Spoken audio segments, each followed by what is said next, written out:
What's going on, guys? Got you with another free pick video today. We've cashed our last two. Oklahoma City Thunder, little NBA, hit that.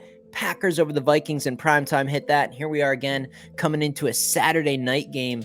And this is a big one. I feel good about this. I think this matchup definitely has some value here. I don't think the market has quite caught up to this one, and we'll go over that in today's video. Friendly reminder, members cashed last night in college basketball with Miami over 16th ranked Clemson.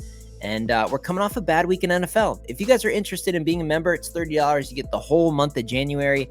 This is the best time to join off a bad week. And by bad week, a little bit under 500. Seven premium plays. They're out right now. The playlist is uploaded. So for $30, become a member. You'll immediately see my 7 best bets for NFL Week 18. And we did really, really well on these last year. Week 18 is weird. There's some weird stuff. But if you know how to play it, if you know the edge, if you know how to find these spots, first half, first quarter, weird ways to play these games, you can do really, really well. So consider being a member, guys. And for today's video, let's get into it. Let me go ahead and pull it up. So Texans and Colts, I mean, winning in huge game here. This is for it. And honestly, if the Jaguars blow their game, which they might, they may lose to the Titans. That would actually make the winner of this game the divisional winner. So there's a lot riding on this one. Let's get into it. Let's start with the Colts offense. I mean, they're averaging 23.6 points a game. That's 10th in the NFL. A little bit more at home. They're better at home, 26.5 points at home. I mean, that's pretty good. That's pretty good. Let's be honest, 26.5 points.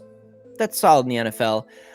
The Colts already beat the Texans this year. If you guys remember week 2, they put up 31 on them. And that wasn't even with Gardner Minshew at quarterback. That was actually with Richardson and no Jonathan Taylor at the time. Jonathan Taylor had 4.6 yards per carry last week against the Raiders. My members and myself were on the Colts last week. And the Colts, they're averaging 335.3 yards per game. That's 15th in the NFL. Not too bad. But the defense, 27th in points against. At home, allowing 25.8 points per game. I mean, that's not good. 5 of the last 6 opponents have scored at least 20. Colts are 5th in sacks. That's solid.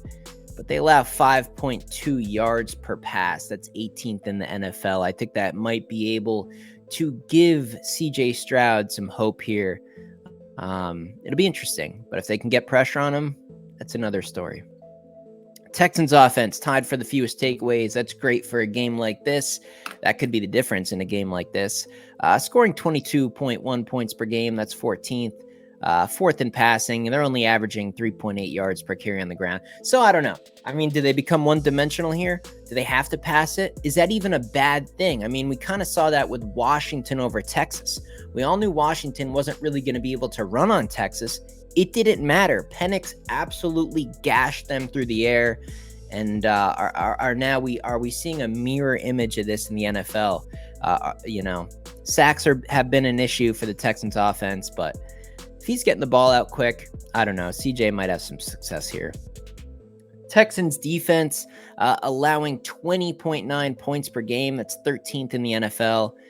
But they're good against the run, right? And the Colts want to rely on the run. They want to rely on Jonathan Taylor. They didn't have Jonathan Taylor in the week 2 matchup against the Texans. Now they have him, but it's against a good rush defense. So, what are you going to have happen here? You got a good defense, but you got Jonathan Taylor. The trend's got to break here, right? 45 sacks, that's 10. Not crazy, but they're getting gashed through the air, guys. Texans defense through the air might even give someone like Gardner Minshew some hope here. So what do I think? Well, I think both quarterbacks are obviously going to throw for a lot of yards here. With the Texans rush defense, I think Minshew's going to have a good day. I think CJ Stroud, you can't hold him down. They're both going to throw for over 250. But I think the turnovers are coming. I think the Colts force one. CJ Stroud, at the end of the day, he's been electric. One of my favorite players to watch, but he's still young. He's probably going to screw up at some point. Same with the Colts. Minshew, he's going to screw up as well. But look at the trends. Texans 7-0 straight up and against the spread in divisional away games. And the road team has won the last 5 matchups between the Texans and the Colts. If the Texans' rush defense can continue and it can shut down Jonathan Taylor and they become one-dimensional, and then we're just crossing our fingers hoping for Minshew to bring the Colts to victory. I don't think that's anything I can trust, guys. I'm going to go with the Texans on the money line. There's no way I'm laying 1.5 in a game like this.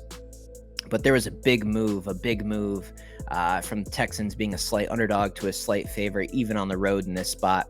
I like the Texans. I like their attitude. They got the better quarterback, and I think they do ultimately pull this game off. As a friendly reminder, they are a public bet, right? They are a huge publicly bet team this week. But in Week 18, the publicly bet sides are actually hitting at a 75% hit rate. It's the unders and overs that people are getting destroyed on in Week 18. So something to keep in mind. I don't know, guys. Give me the Texans on the money line. And let me know what you think in the comments. Drop a like on today's video. I'll see you in the next one.